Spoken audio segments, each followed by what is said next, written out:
नमस्कार दोस्तों, दौड़ा इंस्टीट्यूट में आप सभी का स्वागत है। मैं एस के सैनी। आइए हम सभी लोग देखते हैं कि आगामी सीटेट 2026 में जो एग्जाम होगा उसमें मैथ की पेडागोगी कैसे पूछी जाएगी, वो चाहे पेपर 1 का हो या पेपर 2 का हो। मैथ की पेडागोगी मतलब होता है बच्चों को मैथ पढ़ाने का तरीका। तो आज हम देखेंगे कि किस कंसेप्ट, किस थ्योरी पर हम बच्चों को पढ़ाते हैं मैथ। पहले ही बच्चों को मैथ की खूबियां होती है, लेकिन फिर भी हम बच्चे को कैसे पढ़ाते हैं, चाहे वो पेपर 1 का हो या पेपर 2 का हो।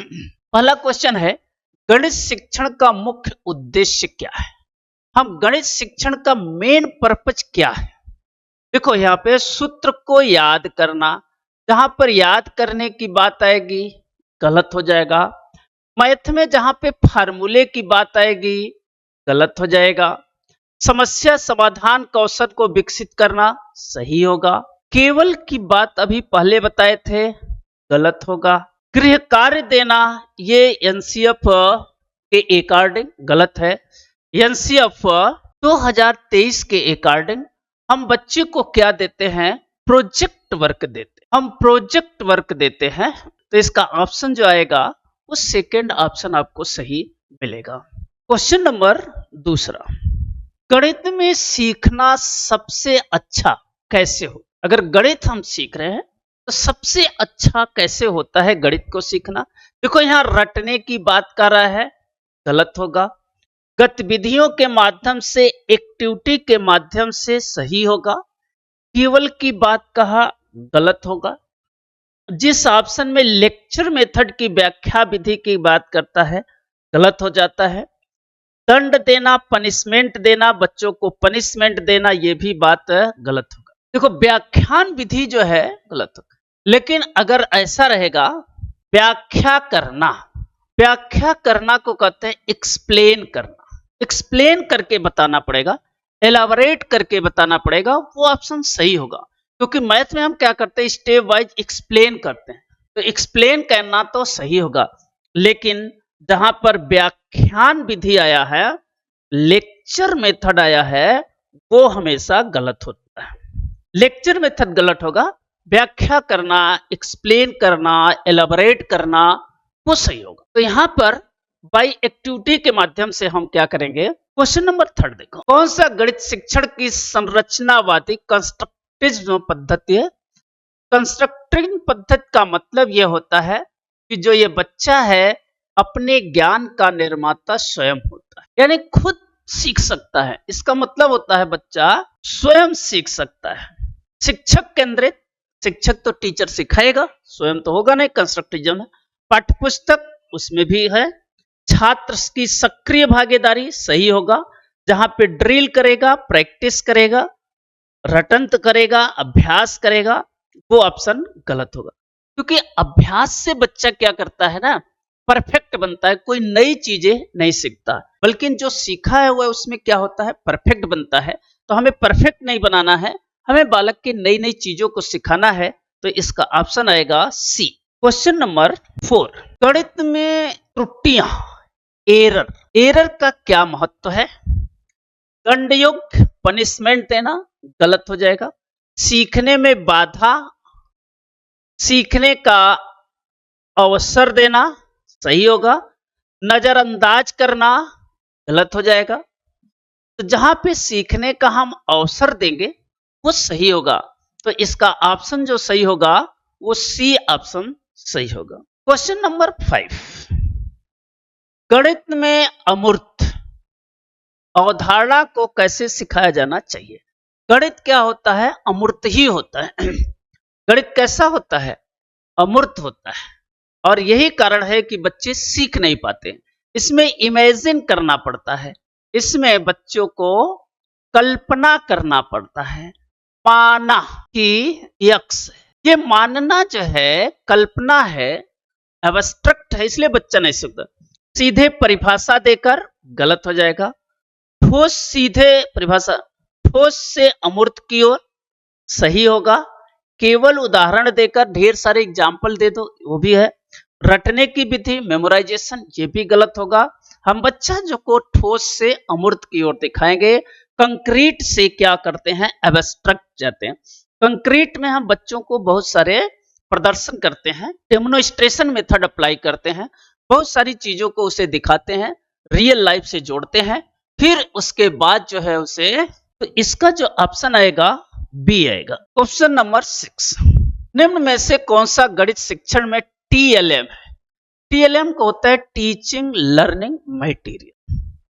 देखो, चाक है, ब्लैक बोर्ड है, गणित मॉडल है, रजिस्टर, ठीक है ना। तो चाक, ब्लैक बोर्ड, गणित मॉडल, मैथमेटिकल मॉडल्स जो होते हैं वो गणित शिक्षण में टीएलएम का काम करते हैं। तो टीएलएम में के रूप में बच्चों को सिखाने के रूप में गणित का मॉडल हम देखते हैं। समस्या समाधान, प्रॉब्लम सॉल्विंग मेथड किसने दिया है? समस्या के समाधान की विधि किसने दिया है? यहाँ पे दिया है स्किनर, पॉल्या, प्याजे, ब्रूनर। तो समस्या के समाधान की विधि जो दिया है पॉल्या दिया हुआ है। पॉल्या एक मैथमेटिशियन है जिन्हें कहा था प्रॉब्लम सॉल्विंग मेथड को जॉर्ज पॉल्या ने दिया था। इसका पूरा नाम है जॉर्ज पॉल्या। गणितीय डर, फोबिया का मुख्य कारण क्या है? बालक में क्या है? मैथमेटिकल है, फोबिया है, इसका मुख्य कारण है कठिन पाठ्यक्रम, रटन शिक्षा, छात्र की अक्षमता, कम समय। देखो, गणित का पाठ्यक्रम ये फोबिया का माध्यम नहीं है, पाठ्यक्रम है, पढ़ना है। रटन शिक्षा ये है, जो रटने की शिक्षा है वो एक प्रकार की। छात्र की अक्षमता ये भी गलत है, छात्र अक्षम नहीं है बल्कि छात्र क्या है? ये छात्र जो है हमारा अक्षम नहीं है बल्कि क्या है? सक्षम है। जहां पे अक्षम की बालक आएगा वो गलत हो। अच्छा माने उस योग्य नहीं है, सक्षम माने उस योग्य है, बालक हमारा उस योग्य है, सक्षम है। कम समय, ये भी लेस टाइम, कम समय की कोई बात नहीं है डर होने के लिए। यहाँ पे जो रटन शिक्षण है वो जो उसके फोबिया का कारण है। क्वेश्चन नंबर 9, गणित में मूल्यांकन का क्या उद्देश्य हो सकता है? रैंक देना गलत हो जाएगा, सुधार के लिए प्रतिफल, फीडबैक ऑफ इंप्रूवमेंट सही होता है। यहाँ पर फीडबैक आता है, फीडबैक से क्या होता है, फिर हम क्या करते हैं उसे सुधारते हैं, तो फीडबैक के लिए सही होगा।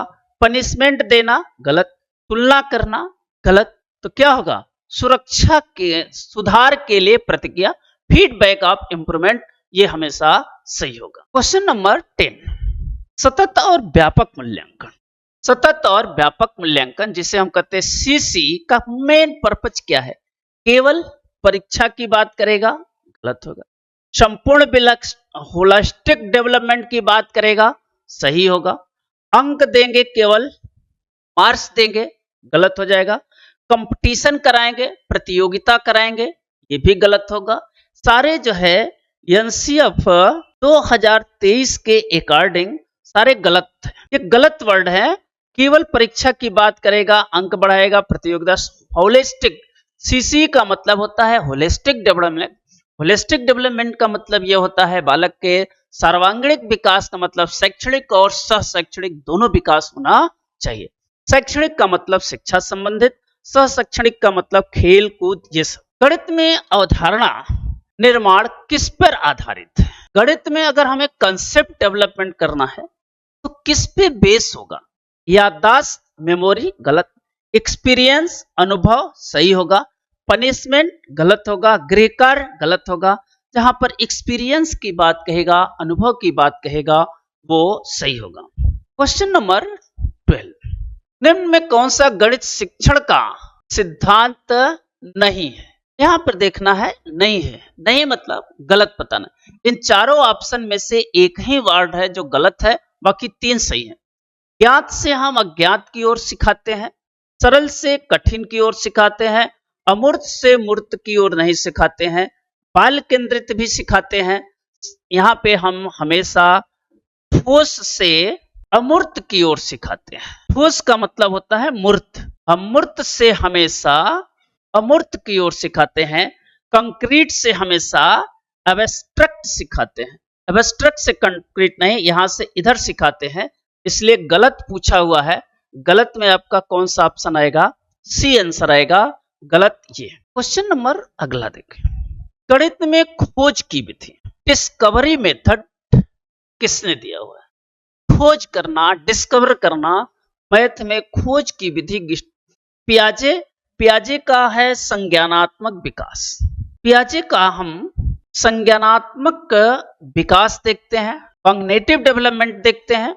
ब्रूनर का स्टेटमेंट है डिस्कवरी मेथड, आसपास वातावरण से बच्चा क्या करता है, खोजता है। थॉर्नडाइक और स्किनर, यह है ट्रायल और एरर के माध्यम से सीखता है, ट्रायल एंड एरर के माध्यम से सीखता है। यहां पर है इमिटेशन, अनुकरण के द्वारा सीखता है। स्किनर कहता है बालक अनुकरण के द्वारा सीखता है। थॉर्नडाइक कहता है ट्रायल और एरर के माध्यम से सीखता है। ब्रूनर कहता है नहीं, डिस्कवर ऑफ द मेथड में खोज की विधि से सीखता है। पियाजे कहता है संज्ञानात्मक विकास से सीखता है। तो ये चारों जो है साइकोलॉजिस्ट है और चारों की विचारधारा यही है कि बच्चे के सीखने के। क्वेश्चन नंबर 4014, गणित में खेलों, गेम्स का उपयोग क्यों किया जाता है? हम गणित में गेम्स का उपयोग क्यों करते हैं? समय नष्ट करने के लिए, गलत होगा। रुचि विकसित करने के लिए, सही होगा। परीक्षा के लिए, गलत होगा। शोर मचाने के लिए, ये भी गलत होगा। तो शोर मचाना, परीक्षा देना, समय नष्ट करना, ये सारे गलत। एक है रुचि डेवलपमेंट करना, इंटरेस्ट डेवलपमेंट करना, बालक में इंटरेस्ट डेवलप करते हैं, सही। क्वेश्चन नंबर 15, गणित में सहपाठी अधिगम, पीयर लर्निंग, सहपाठी अधिगम, पीयर लर्निंग से क्या बढ़ता है? प्रतिस्पर्धा बढ़ता है, कोऑपरेशन बढ़ता है, सहयोग बढ़ता है, फियर बढ़ता है, डर बढ़ता है, भ्रम बढ़ता है, कंफ्यूजन बढ़ता है। ये अगर ऐसे वर्ड आपके सीटेट में दिखाई पड़ते हैं तो वो गलत होते हैं, वो ऑप्शन ही गलत होता है। सहयोग देना, कोऑपरेशन देना, ये पीयर लर्निंग है। पीयर माने सहपाठी, सहपाठी का मतलब होता है साथ में पढ़ने वाला। गणित में गणित के दैनिक जीवन से उदाहरण देने का उद्देश्य क्या है? रियल लाइफ से हम उसे एग्जाम्पल देने के क्या उद्देश्य है, हमारा क्या पर्पज है? पाठ लंबा करना, नहीं। समझ आसान करना, सही है। समय भरना, गलत है। रटना, गलत है। तो बच्चे को जो हम दैनिक जीवन से उदाहरण देते हैं उसका मतलब है उसकी जो अंडरस्टैंडिंग है, उसकी जो मीनिंगफुल है, लर्निंग है, वो क्या करना, आसान करना। गणित शिक्षण में प्रयोजना, परियोजना विधि, प्रोजेक्ट मेथड, इस दिया किसने है? किलप्रैक्टिक मेथड भी कहते हैं। और ये शब्द जो दिया हुआ है, ये शब्द दिया था जॉन डीवी ने दिया था। एक साइकोलॉजिस्ट है जिनका नाम है जॉन डीवी, इन्होंने परियोजना विधि दिया था। लेकिन इनका एक शिष्य किलपैट्रिक, इसने यूज किया था, बहुत बार यूज किया, इसीलिए इसका नाम किलपैट्रिक मेथड भी पड़ा हुआ है। तो शिक्षक की भूमिका, छात्र की सक्रिय एक्टिविटा। हम प्रोजेक्ट क्यों देते हैं बालक को? बालक को प्रोजेक्ट इसलिए देते हैं कि बालक की छुट्टियां पड़ी है, घर पे जाएगा, वो काम करेगा, सेल्फ करेगा, स्वयं सक्रिय रहेगा। परीक्षा के लिए हम नहीं देते हैं, पाठ्यपुस्तक के लिए भी हम नहीं देते। तो किस लिए देते हैं? बालक को एक्टिवनेस के लिए, उसकी सक्रियता के लिए। गणित में फॉर्मेटिव मूल्यांकन क्या? फॉर्मेटिव मूल्यांकन जो होता है, यह दो मूल्यांकन होता है। फॉर्मेटिव मूल्यांकन वो होता है जो सिखाने के दौरान, वो होता है फॉर्मेटिव असेसमेंट। एक होता है समेटिव असेसमेंट, यह साल के अंत में होता है। समेटिव असेसमेंट जो होता है कब होता है? वो साल के अंत में होता है या सिलेबस पूरा होने के बाद होता है। तो हम समेटिव असेसमेंट बच्चे का इस तरह से करते हैं, फॉर्मेटिव असेसमेंट इस तरह से करते हैं। यहाँ फॉर्मेटिव असेसमेंट पूछा हुआ है, अंत में करते हैं। देखो अंत में समेटिव होता है, सीखने के समय करते हैं, सही है। साल में एक बार करते हैं, केवल बोर्ड परीक्षा होती है, गलत है। केवल जो है सीखने के समय करते हैं, सीखने सिखाने के दौरान करते हैं, उसे हम कहते हैं फॉर्मेटिव असेसमेंट। क्वेश्चन नंबर 19, गणित शिक्षण में आईसीटी का क्या उपयोग है? ICT, information and communication technology का क्या उपयोग है? जटिलता बढ़ाने के लिए आजकल जो है आईसीटी का ही उपयोग है। आईसीटी के ही उपयोग से हम क्या करते हैं, घर बैठे ऑनलाइन क्लासेस ले रहे हैं। ये क्या है? आईसीटी का ही उपयोग है। इसके बाद अवधारणा को स्पष्ट करने के लिए, कंसेप्ट को डेवलपमेंट करने के लिए, सही है। समय को नष्ट करने के लिए, गलत है। केवल मनोरंजन के लिए, इंटरटेनमेंट के लिए, ये भी गलत है। केवल इंटरटेनमेंट के लिए गलत है, ये गलत है। जटिलता को बढ़ाने के लिए गलत है। हम अवधारणा को स्पष्ट करने के लिए, टू क्लियरटी द कंसेप्ट, उसके लिए हम आईसीटी का उपयोग करते हैं। डिफरेंट टाइप के उनमें क्या करते हैं, हम चित्र दिखा देते हैं डिफरेंट टाइप के। आगे है क्वेश्चन नंबर 20। अच्छे गणित शिक्षण की विशेषता क्या है? अगर अच्छा गणित शिक्षक है तो उसकी क्या विशेषता है? केवल बोलता है, गलत है। छात्रों को डराता है, गलत है। प्रश्न पूछने के लिए प्रोत्साहित करता है, सही होगा। अच्छा शिक्षक वही है जो बच्चों से प्रश्न पूछने के लिए इंकरेज करता है, प्रोत्साहित करता है। रटने पर जोर देता है, तो प्रश्न पूछने को प्रोत्साहित करना क्या होगा? अच्छा शिक्षक का गुण है। इस तरह से हम लोगों ने 20 क्वेश्चन पेडागोगी का देखा। इसी तरह से हमारे पढ़ाने का तरीका है। हमारे पढ़ाने का जो पेडागोगी का तरीका है यही है, चाहे मैथ हो, चाहे ईवीएस हो, चाहे एसएसटी हो। आप सीटेट पास कर सकते हैं। पास करने के लिए आप निरंतर हमसे जुड़े रहिए। तब तक सभी लोगों को धन्यवाद।